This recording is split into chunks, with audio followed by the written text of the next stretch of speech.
Hi, I'm Chanel, one of the journalists at Manx Radio.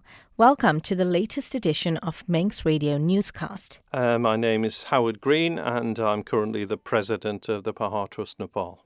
Right, now the trust, how many years is the trust? I know you say over 30 years. How many years is it? It was formally established initially in the UK on the Isle of Man, shortly afterwards in October 1993. Are we coming close towards the 31st anniversary or anything like that? Is that why we have the event planned? Not particularly. It's just purely and simply that we thought we would celebrate the fact that initially we had a wild dream of trying to fund a school from the Isle of Man in Nepal, and we're getting close to funded 40 projects, most of which are schools in Nepal. So we're very proud that we have all these Manx flags flying in the Himalayas, and our Nepalese friends often talk about we dream of the Isle of Man island out of love and respect. Many of them have been here and consider it a privilege to come and say thank you to the people of the Isle of Man. Right, now 31 years ago when this was still an idea, how did the idea of this trust come about? Oh, very briefly, I grew up on the edge of the Lake District Love Mountains. My father partly served with Gurkha soldiers in World War II in the 8th Army and had a love and respect. Over 40,000 Gurkhas have died fighting alongside our fellow men, and that 200 years of loyalty is very special to us. I also had some students who were got scholarships from Nepal who came to stay with me. And it was the most humbling weekend how they'd fought for a chance of an education. I then heard of a gentleman through a head teacher's magazine who had funded a school in Nepal. There was no registered charity, and I invited Tom to come and visit the Isle of Man. I was then a head teacher at Kirkmichael School, and the rest is kind of history. After that, I said I'd love to try and fund a school. So the charity was registered in the UK and then in the Isle of Man shortly after. Now, you're about to launch the 40th school in Nepal? Yes. How is it in the coming weeks, coming months? Oh, gosh, I'm not quite sure of the timescale, but it's getting very close. We, again, have just secured funding for another 2 projects that'll be Isle of Man funded, and we just need to supplement the fundings of those, and part of that will be done through a forthcoming event. Now, before we go on to, putting the Isle of Man on the map through the work of the charity, as an educator yourself, being able to stand proud and say, I've contributed or I've helped to build 40 schools that's helped students in this disadvantaged area, how proud does that make you feel? It's just, I have a big thing about everybody deserves a chance. Depending on where you're born often determines whether they have that chance or not. It's still estimated there are 30 million students in the world who dream of an opportunity to go to school. For me, as a developing country like Nepal, that I love the country so much, if it's going to grow and flourish, then it needs an educated people, not least of all girls' education. And girls were often married off at a very young age and arranged marriages, whereas now we've got many young students who've gone on to degrees and so on. So if a country, again, will grow and flourish, then it needs an educated group of people. And we're very proud that not just the construction, people make schools, not buildings. And so we've done in tandem with the school construction, we've actually done a lot of teacher training and things and resource provision out there as well. So it's really helped to change lives. And you've changed so many other lives and given so many hundreds of people the opportunity as well. Absolutely. And I think, as I said earlier, it's the students that we've worked with throughout the UK, in Denmark and other places, how they have reflected on the opportunities that they have here, often taken for granted. And when others have fought for that chance and you share those experiences with them, I feel as though it's really enriching to so many children and makes them dig in and make the most of the opportunities here as well. So I understand the charity is holding a celebration evening this weekend. Yes, we are indeed. We've got a very special gentleman. My dear friends, family and colleagues have often had to listen to me, but on this occasion we've got a very special guest. He is called Hari Budha Magar. I knew quite a lot about Hari, and I particularly learnt more when I was in Nepal in February opening 2 Isle of Man funded schools in the Magdi region, quite a remote region.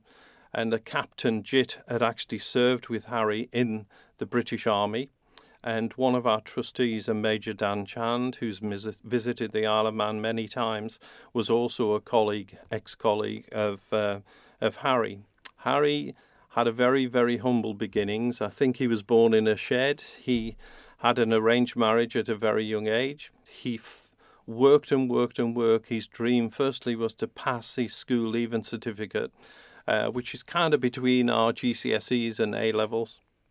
He managed to do that when there's quite a low pass rate. And his next dream was to get in the British Army as a Gurkha soldier. And every year, thousands and thousands try, but only a few hundred are taken on. I've done lots of work with Gurkha recruits in the past, so they learn about our culture and their culture and so on. Hari then was posted to Afghanistan, where tragically he lost both his legs. However, my experience is so many Nepalis are resilient, have fortitude, and despite such adversity, as you possibly know, he's been on television many times. He's climbed Mount Everest, and he's the first double amputee to have actually done so. And he's such an amazing man. He's doing so much for disabilities and things like that in Nepal, and empowering young people. Despite the adversity, you can achieve. So Hari will be here doing a presentation called Conquering Dreams at King William's College this forthcoming Saturday. Oh, perfect. Is it, are members of the public invited? Where can they get tickets? You give me that information. Yes, Is it of a course. fundraising initiative? Well, yes, of course, we'll actually use it to supplement the next Isle of Man school, where we have quite a chunk of the budget that we actually need. So this will go to an Isle of Man project, most definitely. And you can book tickets through Eventbrite and then just stroke Pahar Trust function, and you should be able to then book online. You can order the food, fabulous food by Curries and Steaks, and Shri has been a partner with us on a number of initiatives. It's £49, including your booking fee, but a beautiful theatre, lecture theatre, the lovely ambience of King William's College. In the dining hall. I think it'll be a very successful night, and we're very fortunate the Lieutenant Governor and the Chief Minister will be joining us for this celebration. Right. As the founder of, or one of the founders of this organization, you know, when it comes to funding is so dire for all of these. It's so much needed for all of these charities, you know, for the work that you do, especially with what you're doing at the moment. Talk to me about that, you know. I mean, we've got a cost of living crisis, so obviously you're seeing less and less come into the pot, you know. How difficult is it, or how much needed is this funding? Oh, gosh, it's difficult. It's not who you help, it's who you don't help, isn't it? It's always a dilemma for people. And that thing about charity should stay at home, it's always a difficult one. However, we've just proved that the people and residents of the Isle of Man have just been incredibly generous and have totally embraced the opportunity. I've been fortunate to take hundreds of people in that region to Nepal who've thoroughly enjoyed the experience, and it's made them reflect themselves. So they've done lots of things to help us. But in the main, I would be invited to do presentations and tell a story. After that, so many seeds are sown and people will help you. And I'm very proud to say that young people and students, we often hear the bad things about them, but there are a lot of good kids out there who do amazing things, who've raised towards £1 million over the last 30 plus years, both here, Scotland, UK and so on, to help and support us. And I think that's fantastic celebration on their part. I'm just very proud of the achievements of young people, not least of all. But it's come through Rotary, it's come through grants from the Isle of Man government. We've had some help and support, which we're very grateful for. And individuals, we've done 1,000 different things. We've had some great, difficult days where you wonder if you can keep going, but something always happens, and it's a privilege to share the story. I think I'm on my last two questions. For the next project, how much are you guys looking to raise?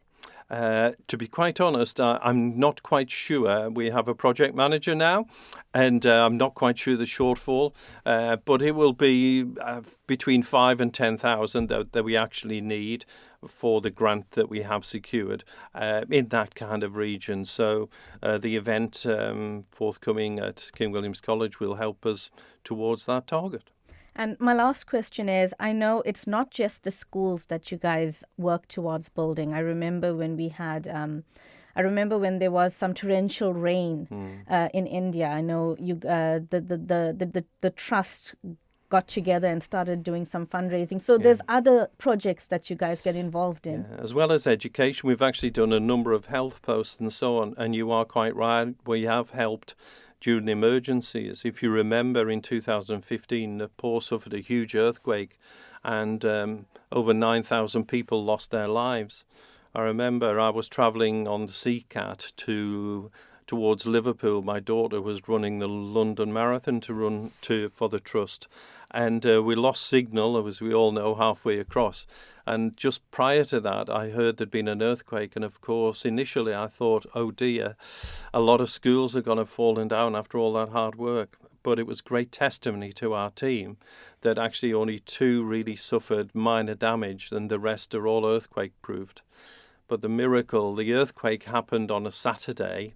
Otherwise, many more students would have lost their lives in old, established schools. So, emergency aid, health posts, and finally, we've done a few hostels. I remember stories, some young ladies, to get to the equivalent of sixth form studies, were actually walking 3 hours there and 3 hours back. So that was 6 hours walking. So we built a small hostel with some bunk beds and a small cooker. So all that walking time becomes study time. And within a year or so, their results improved dramatically. So it isn't just always about more resources, better teacher training. It's an amalgamation of all those things. Thank you for making it to the end of the Manx Radio Newscast. You are obviously someone with exquisite taste. May I politely suggest you might want to subscribe to this and a wide range of Manx Radio podcasts at your favourite podcast provider, so our best bits will magically appear on your smartphone. Thank you.